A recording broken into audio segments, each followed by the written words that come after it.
So this is a first Sunday, and we're continuing our 18-month series, First Sunday series, on the development of religious thought throughout history. We started out with early earth-centered religious traditions, then we moved to Hinduism and civic religions, such as those seen in Greece and Rome, and even Confucianism. This morning, we look at Zoroastrianism, the religion that's believed to be the introduction of monotheism into religious belief systems. I finally decided this morning that I was tired of typing Zoroastrianism. It's such a long word. But today, Zoroastrianism is the smallest of the living religions. And really, some of us may not have even heard of it. Its beginnings in Persia, in what is now Iran, meant that it was well located on trade routes to be profoundly influential on the formation of other religions. We can see the early influence of Zoroastrianism on the Abrahamic faiths, Islam, Christianity, and Judaism, as well as in Hinduism and Buddhism. Different historic records mark the emergence of Zoroastrianism, including the dates of the life of the prophet Zoroaster. However, we can safely say that Zoroastrianism began about 3,500 years ago in Persia. The prophet of the religion, Zoroaster, or Zarathustra, was believed to have lived, depending on the expert, sometime between 625 and 523 before the Common Era. And I was so excited that I remembered several months ago that Elena played a piece of music, "Thus Spake Zarathustra," and that's going to be our postlude today. Followers of Zoroastrianism believe in one God, and they call their God Ahura Mazda, meaning wise Lord. And it was he who created the world. Ahura Mazda is symbolized by fire and light. So this is as the days are shorter and shorter, this is a perfect time of year to talk about this religion.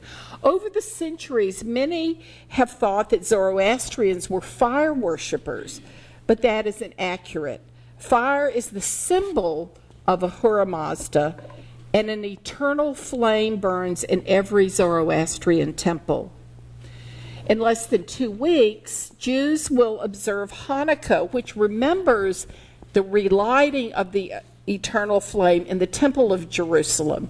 So this is something that's been important not only in Zoroastrianism, but in Judaism also. Fire is believed to purify and is a necessity in life. Water is also a powerful symbol for Zoroastrians, and they actually believe that fire was created in water or out of water. And they believe that Ahura Mazda God created only good. So anything considered evil is not believed to descend from God.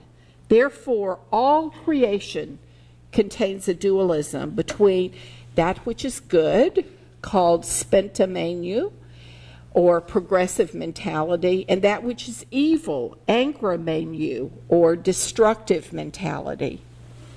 We find many Zoroastrian beliefs that have become core beliefs in many other religious traditions. Some of the key beliefs of Zoroastrian are that there's an ongoing cosmic struggle between right and wrong. I'm sure some of us feel that many days in our lives. There's a primary focus in human life on making ethical choices to choose good over evil. Active participation in life through good deeds is necessary to ensure human happiness and to keep chaos at bay. Zoroastrianism introduced the belief in angels and archangels that mediate between God and humanity. So the concept of angels and archangels did not grow out of Western Christianity. It was Zoroastrianism that brought that in. It is believed also that when a person is born, each one of us is believed to have a guardian spirit that is later reunited in spirit with a person when they die. There are days when I wish my guardian spirit were a little more proactive, but so here also emerged the belief that after death, each individual faced judgment. But it's not eternal damnation that was developed in later Christianity. Zoroastrians believe that the Messiah will come at the end of time, bringing an apocalypse, and that's seen as the eternal triumph of good over evil. For several centuries, Zoroastrianism was essentially a state religion whose banner flew as kingdoms warred over dominance in that Persian, Gulf, Arabian Peninsula area. During the wars in those centuries, Zoroastrians were tolerant of all the religious beliefs of people in the lands they conquered. And that later was adopted by senior moment, by many Muslims in other ages. It's interesting that Zoroastrians really didn't try to convert people. They really did respect diversity of belief. But by the 2nd and 3rd centuries, Christians were really zealous about converting people. So then Zoroastrians were encouraged to take converts. So there was a real shift there. What I found very interesting was, and I'm sorry to do all these dates, it's just a long history. In 935, a group of Zoroastrians in one particular part of Iran left Iran because there was pressure from Muslim Arabs to convert to Islam, or if you didn't want to convert, you had to pay taxes. So these people moved to Gujarat, India. All my neighbors are named Patel. They come from Gujarat, India. And the only way that these Zoroastrians would be welcomed into this area of India is if they promised the Sultan that they would not take converts. That agreement since then has been turned into tradition and law among Zoroastrians living in India. And because of that, they still don't take converts, and it's a shrinking religious community. And today, Zoroastrians outside of India take converts. In fact, had I known that we were going to do this series, I would have questioned someone I met at a conference who converted to Zoroastrianism, and I would have picked her brain about that, but oh well.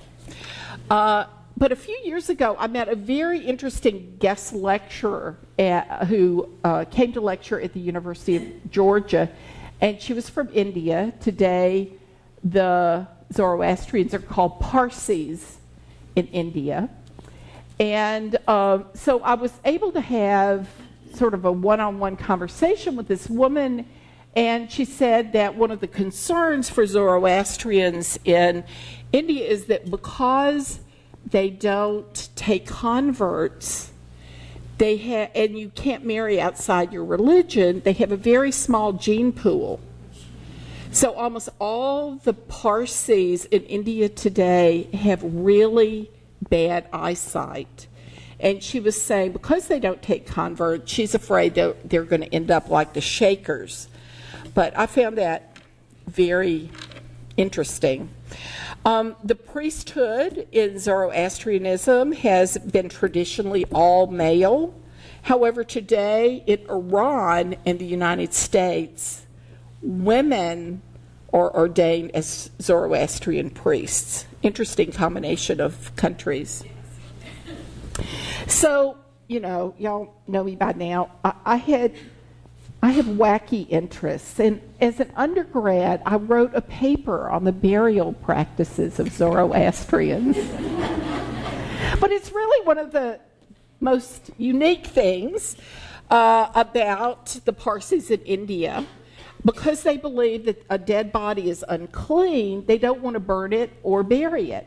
So they have what's called towers of silence. And so they build these open-air towers with shelves on the inside, and they put people's bodies in there for them to go back to the earth. And then the animals come and take care of them. And that would seem very horrific by our cultural standards, but for them, it's the most consistent burial practice for their culture. The sacred scriptures of Zoroastrians are the Avesta, composed of first the Gathas, which are hymns by Zoroaster, and the younger Avesta, which commemorates older writings and myths, stories, and ritual practices. As I read more and more about Zoroastrianism in the past weeks, I've been struck by how influential this religion has been on many other religions. Clearly, there's a monotheistic focus on one God, which is found in Christianity, Judaism, and Islam. This ancient monotheism, in contrast to a belief in a deity that created everything, dealt with the issue of evil by believing in one pure good, a God that is purely good, that did not contain anything that was evil. So the goal in life is to seek truth through good thoughts and actions. Different religions have incorporated some threads of Zoroastrianism in their beliefs. For instance, to explain the struggle between good and evil, there are various manifestations in Zoroastrianism of what's good and what's evil. And I think some of that was adapted into the pantheon of gods and goddesses that we see in Hinduism.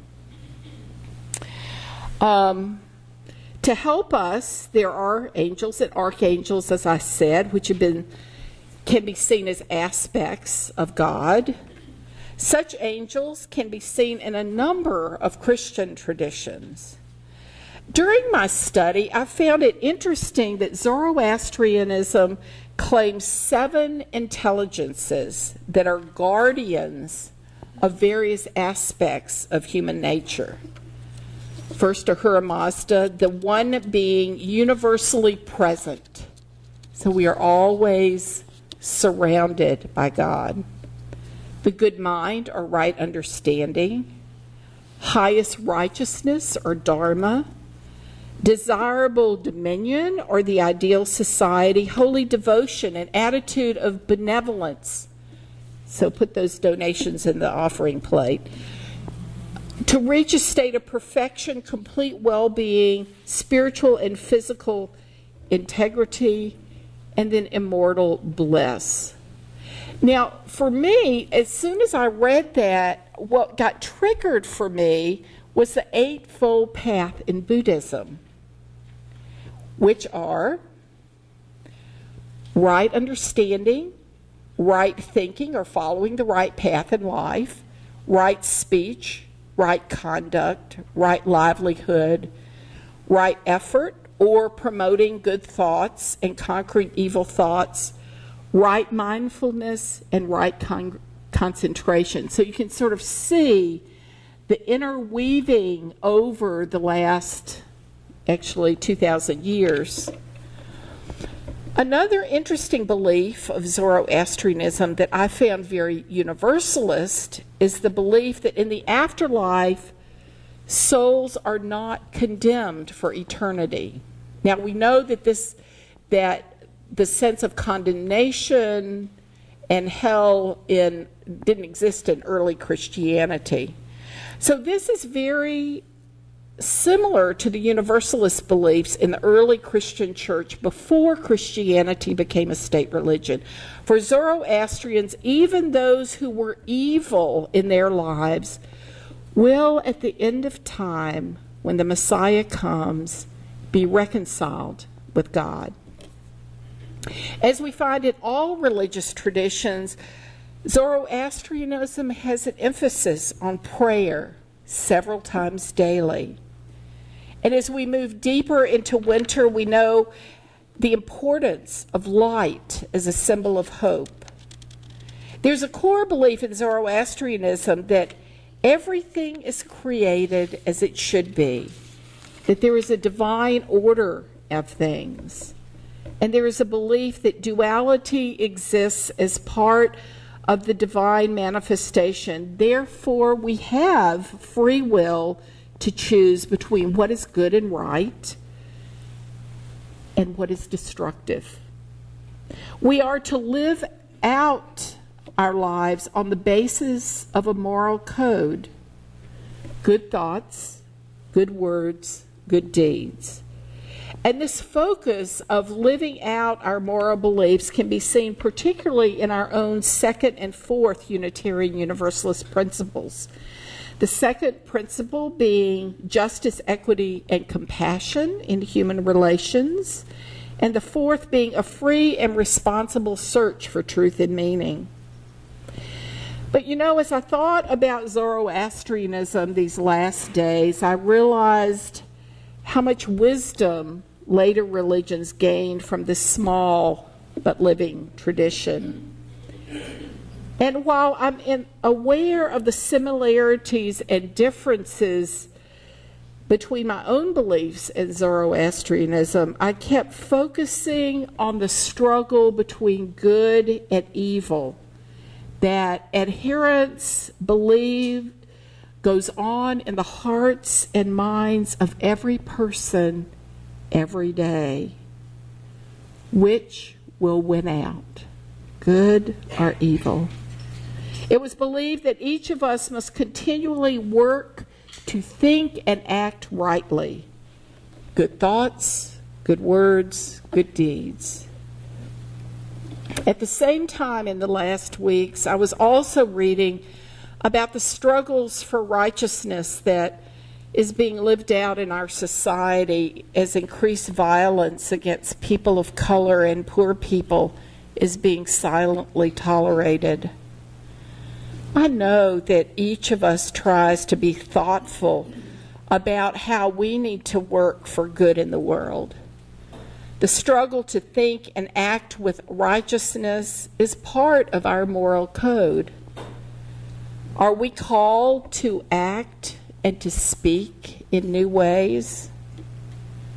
It's time to consider not only how we want to speak out about the increasing brutality in our society as individuals, we also need to consider what actions we might take as a congregation. This, I love being a Unitarian Universalist, but sometimes we think when we talk we've done something. This is not a time for us simply to talk about what is wrong. We need to figure out what actions we need to take. So I'm issuing an invitation to those who want to gather to consider what we might do as a community. So if you're interested, send me an email, talk to me during social hour. We need to decide what is our work to do today to bring the beloved community into existence. This is in keeping with the faiths that sustain us by whatever name we affirm them. A few weeks ago, I got a license tag plate that quotes the prophet Micah. It says, "Act justly, love mercy, and walk humbly." This is the heart of the religions that emerged from the foundational beliefs of Zoroastrianism. This is also a reminder of how we are called to live out our Unitarian Universalist beliefs in the world. We are part of an interdependent web of life of which all people, every single person, is a part. Blessed be.